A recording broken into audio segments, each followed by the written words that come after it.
the US of A. This is Doster Andrew Lake. Very glad to be with you. Hoping you're ready to rise and shine. Feel the love of the day. Feel the beauty coming through. We've got our quote of the day. How did you learn to walk? How did you learn to walk? Have you ever thought about it? I'm sure you haven't. When was the last time you really remembered? Can you even remember? I mean, your cognitive development at the age you learn to walk. Anyway, we'll get into that. It's the quote of the day. If you would like to support the podcast, you can buy me a coffee. And there will be a link in the description with my name on my profile. And that would be a very big help for me. And, of course, I would like to talk about the quote of the day. How did you learn to walk? I mean, there's so many things where you start learning and you don't really even realize that you're starting to learn something new. Like, I've recently started working in a cafe just as a volunteer. And the backstory is that I'm actually looking for a real job, or at least a paid job if it's not a real job. I would like a job, I think. I need a job as a baseline. At this stage, that's just how things have unfolded for me, for this part of my life. So I'm looking for work, I'm looking for a job, and it's like, well, if you can't get a job, if it's not working out for you, then I'll say, well, I'll work for free. I'll work for nothing, just for the energy of it, just for the contribution. So I got a job in a not-for-profit organization working in a cafe. And it's really interesting because, in a sense, it's not really work. It's very basic stuff. You're just sort of waiting tables and cleaning dishes and, you know, wiping down the glass or sweeping the floors, vacuuming the carpet. You know, it's all basic stuff, very basic stuff. And yet there's something in it that is learning. There's something in it that is, you get the hang of it in a different way. Of course, mistakes happen, you know, little things. And you sort of have to learn the ways of the cafe, yeah, because every cafe has its own menu, it's got its own computer, it's got its own system of where do the customers sit, you know, table 7, table 8, who makes the orders, how do you put them out?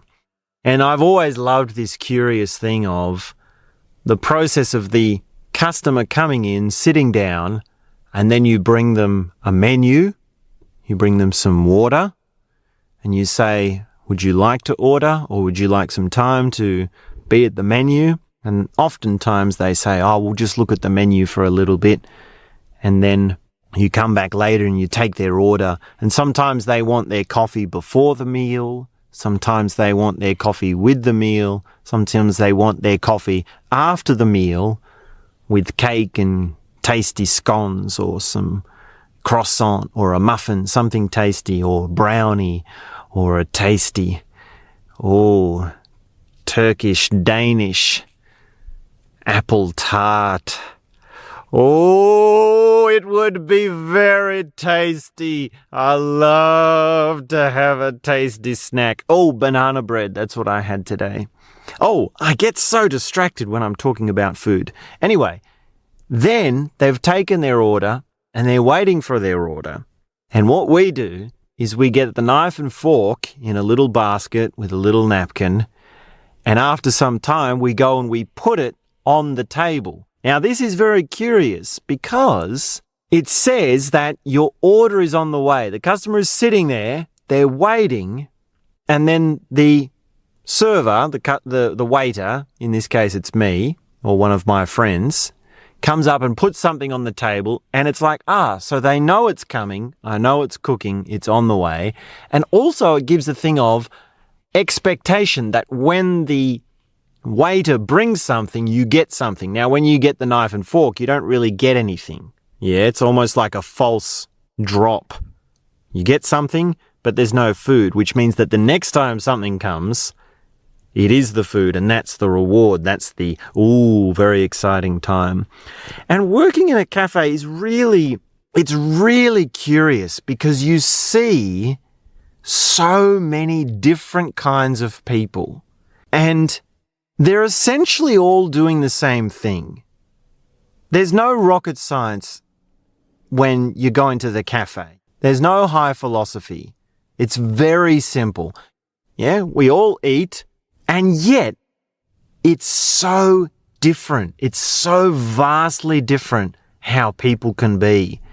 I had this one lady the other day, and she came in and she ordered the almond croissant and a cappuccino, yeah, which is very similar to what I normally get. And I love the almond croissant. And I bring it out to her. And a few moments later, she comes back and says, she doesn't come back, but she calls me over and says, "Oh, can you take this back? I can't eat it." Now, this is just terrible. When food is not to your liking, it's like, oh my goodness, so bad. And of course, if a mistake's been made, then it's really terrible, yeah? And I mean, it doesn't happen very often. It's very rare that there's any mistake. So I'm thinking, oh, okay, did we make a mistake? Did I give her the wrong thing or something? And she goes, "No, it's too warm. I can't eat it." Now, the almond croissant, when you have it in the cafe, it's just stock standard that we warm it up for you. So it's nice and gooey. And I'm just thinking, my goodness, woman, you don't eat. How can you not enjoy that gooiness of the almond croissant? That's like that's the most heavenly flavor. The most divine sensation in the mouth of the tasty almond croissant. So anyway, I take her back to the chef, and he's like, what on earth happened? What did she want? And I go, oh, she didn't want it warmed up. So we made her another one, and we gave it to her at room temp, or it might have even been a little bit cold because it was in the cabinet. And I take it back out to her, and she goes, "Thank you." And I go, "Okay, well, that's good. That's how you want it. Then she'll be happy." Then later on, she's got up to leave and left without me really noticing because I'm doing something else. And I've come up to her table, and she hasn't finished her coffee, and she hasn't even finished the croissant. And I'm just like, oh, the waste. That is terrible. How can you do that? So anyway, I actually put some of the leftover croissant in a bag and I ate it. And I very much enjoyed it. It's an amazing... There's one thing that's better than an almond croissant. And that is an almond croissant that you got for free from the cafe as leftovers. Because it's free. It's even better. It was pretty good. And anyway, I went back to the chef and I told him what happened. And, some of the staff had also noticed, because they'd also noticed this woman, right? She stood out, yeah, to say the least. And they were like, what went wrong? What happened? I was just like, no, she didn't even finish it. And one of the staff members actually knew this woman and had seen her there before. And they said, she's always like that. Every time she comes in, there's something wrong with her order. She doesn't enjoy it. And she complains. And it's just bitterness, yeah? The kind of person that sometimes walks around as if there's a bad smell under their nose, yeah? They've got this facial expression like, ooh. So that's the sort of person that you sometimes come across. Now, of course, most of the time, people enjoy their meals. Like, I have seen people, in contrast to that, to sort of give the other side of this story, I have seen people come in, and that moment of eating the meal at the cafe is just the most heavenly thing. You take their order and they smile. There's a spark in the eyes. And I'm thinking of this particular one from the other day where I brought the meal to them. In fact, it's funny because it actually was an almond croissant. Yeah, this lady was there with a friend and she ordered a almond, exact same order must have been. Almond croissant. And I give it to her and she goes, "Oh, delicious. Thank you so much." And the love and the enjoyment, the indulgence, it was just delicious, pouring out of her heart. And she hadn't even taken her first bite yet, yeah? And then, of course, during the meal, she even comes up to me and says, "Can you take a photo of this?" Or it might have been even when I was putting the plate down. I say, "Here it is." And she goes, "Oh, this looks so good. Can you take a photo for me?" And I go, yeah, that's it. And she's smiling and she's with her friend and it's like this, it's this amazing thing. And hang on, it's getting hot. I just need to take my jacket off. Don't know if you need to know about that. So, yeah, and then the other thing is that this whole thing about how different people are is that it really is beyond psychology, because you couldn't analyze each and every single person. You couldn't categorize them. You couldn't put them into types.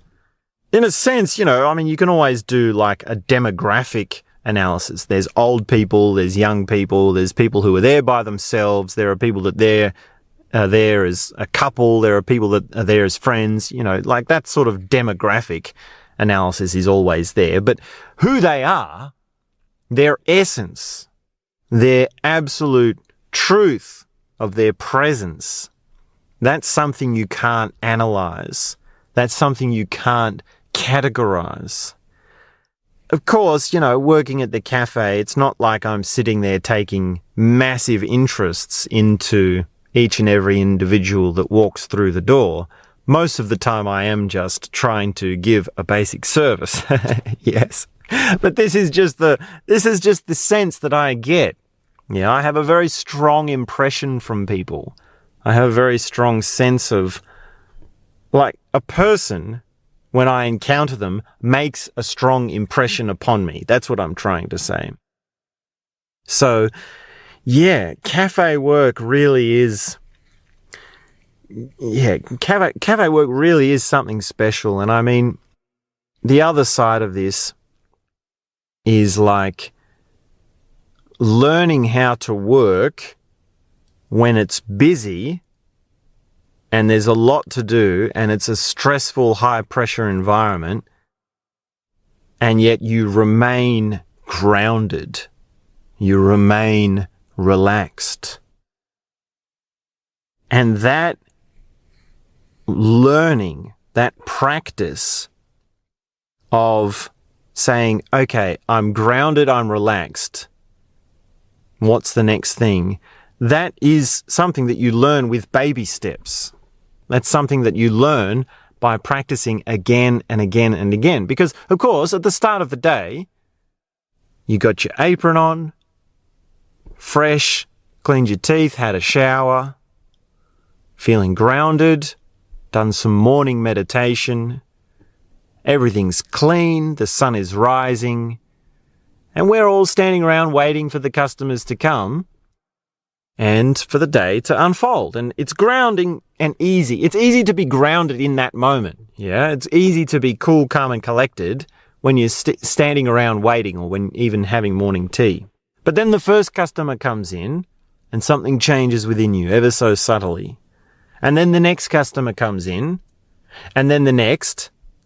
And even in moments in that, you might remember to be grounded and to be relaxed. And then you get to 11:30 when there's 3 tables that need clearing. There's more customers that are coming in, and you've got to take the orders out to the other customers, and you've got to put orders into the till, and it's all happening at once.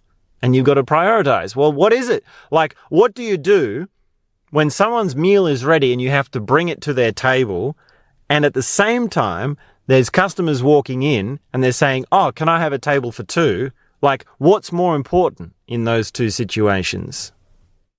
Not even to mention that when the customer's saying, oh, I need to have a table for 2, or I'd like a table for 2, you need to clean a table. Yeah. So what is it? Finding them a table, cleaning them a table, or bringing an order to the customer who's had their order made by the chef and you need to be the one to carry it out, or the barista's made the coffee and you need to carry it out to them.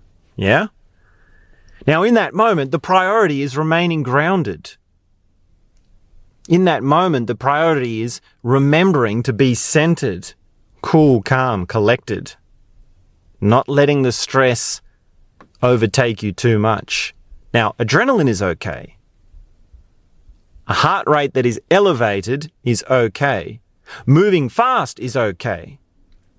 Being direct and quick and having hustle, that's okay. But remaining in the center, that's what remains as the true north. And for sure, we make mistakes. Just like when you're learning to walk, you fall over. There's times when you hit your head. There's times when you forget how to walk and you lose balance. And then you come back to it again. And then after a few minutes, it might not be so busy and there's less customers in the cafe. And then you take a breather and then you remember it. And of course, this trick of what it is that's in your center, the sense that you have, is something that changes as you become more deeply into it. As you grow more deeply into it, you become your center. You become into it. That's really a good phrase. You become into something. In exactly the same way, you learn to walk. And of course, we look at learning from this perspective of, I have to gain an ability that I don't have yet. And the way that I gain that ability is through experience and practice and repetition. And that's great. That is an important process for learning. You will be in that perspective, that point of view, as you learn for so long. And yet, the other side of it is that you've already learnt so much in the same way that you have learnt to walk. You don't really think about how you walk. In fact, if you think about how you walk, it actually makes it more difficult to walk. Yeah? And it's good to remember that when you're learning something, because it becomes natural. It becomes a flow. The way that you learn is far less like this way of being stuck in this perspective of learning. Your way of learning becomes more like a flow and less like, I have to do something, I have to practice something, I have to repeat something, I have to somehow be pushing into the skill.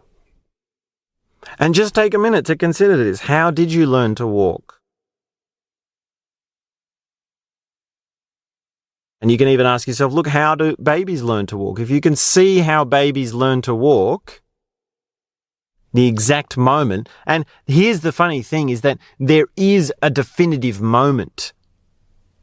Yeah, your first steps are a definitive moment. And it's exciting, of course, for a parent to see their child's first steps. It's very much a real hurdle. It's a real milestone. And really, you can only look at those moments in hindsight. You yourself can only look at those moments in hindsight. So whatever it is that you're learning, remember that it's a matter of flow. It's a matter of allowing it to be. And as we continue this journey, I hope you can feel the love. Love is a learning. Opening the heart is a learning. The path of life is a matter of learning. So enjoy the day, enjoy your times, enjoy your cafe times. Don't be like that lady that can't enjoy an almond croissant. Be that one that just loves it, yeah? Enjoy the cafe food. Cafe food is really something special. It's cozy. I guess it's just my style. It's just my style. Anyways, hoping you're having a beautiful day. I send you love, warm feelings. Stay cute. Tiddly-do. And we will be back very soon with more. Subscribe to the channel, leave me a comment, and you can buy me a coffee via the website, and we'll be back soon. Thank you very much. Have a beautiful day. Sending you love. See you next time. Bye-bye. See ya. Bye-bye.